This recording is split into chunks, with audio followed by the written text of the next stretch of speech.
All information contained in this podcast is general in nature and does not consider your individual circumstances. You should consider the appropriateness of this information with regards to your individual objectives, financial situation, and needs.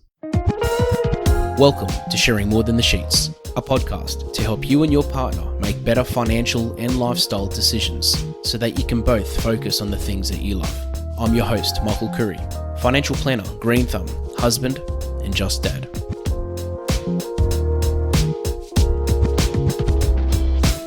This segment is called Michael's Magic Moment. It's my opportunity to play a little snippet from one of our previous episodes, which resonated with our listeners, that I received feedback from, or I felt really had an impact on some people's lives. Hope you enjoy. As we go back to episode 9, I really want to highlight the importance of planning for death, making sure that you have an estate plan in place.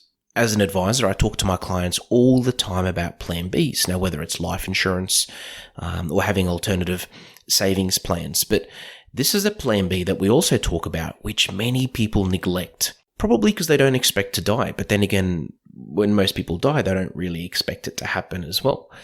When it comes to managing an estate plan, having an estate plan, it's very important to make it very clear that when you die, you are stipulating where you want your assets to go and who you want those assets to go to.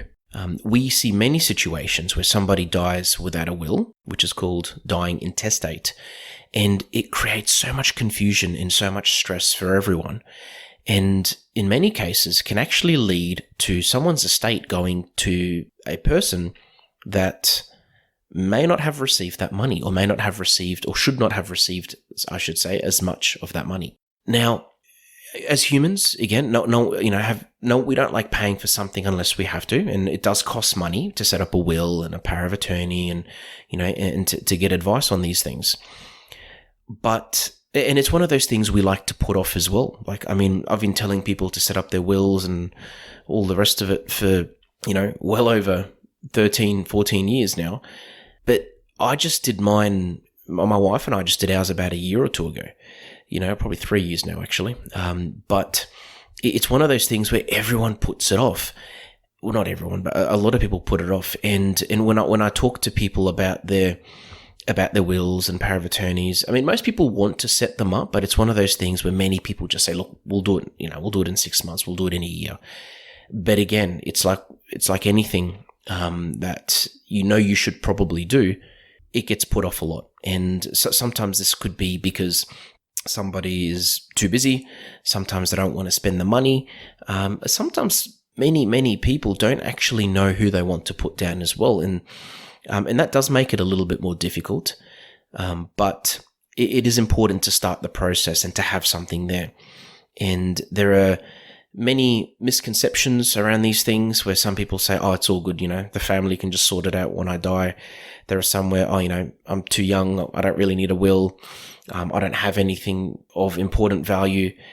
You'd be surprised. Even when we start talking about life insurance, superannuation, savings, property, even future assets. You may not have something today, but you might in 12 months, So it's one of those things where the sooner you get a estate plan in place, the less likely are the chances of something bad happening, because there's a high chance that you're going to forget to do it later on when you have your house, or when you have your children, or when you have that investment or those savings in the bank. So in this episode, Nicole Khoury, which is a specialist in this area, she gives us a bit of an example and a bit of a horror story, which we'll go back to. And I hope it's a bit of an eye-opener and gives you some context as to what I'm talking about. I do have a lot of people come to me and say, I'm 20 years old, I've got nothing to my name, I don't need a will, I don't have a partner, I don't have kids, let someone else worry about it. Where in fact, that's very, very wrong. They've got money in the bank. Most of the time they've been working, they've got super. There's things you need to look at, regardless of the type and the quantum of assets that you have. So that's just sort of my little intro into my horror story, which I'd like to share. A few years ago, I had a gentleman come in to see me to have his will prepared. And what had happened was he looked very healthy. Everything was okay. He came in and said, look, my wife has passed away a little while ago. Her and I never got wills done. We both have a daughter together. His daughter was in her mid-20s at the time, and he said to me he never had a partner. He just worked hard his whole life, and he felt now he probably just needed to get something in place because his family was sort of getting him to get his things organized, because he just really didn't mind. He was of the mindset that if he passes away, so be it. Whatever happens, happens. So he came in, he gave me his instructions on his will, and it's common practice for me to have all my clients sign their instructions after I see them, and sign them in the form of a will.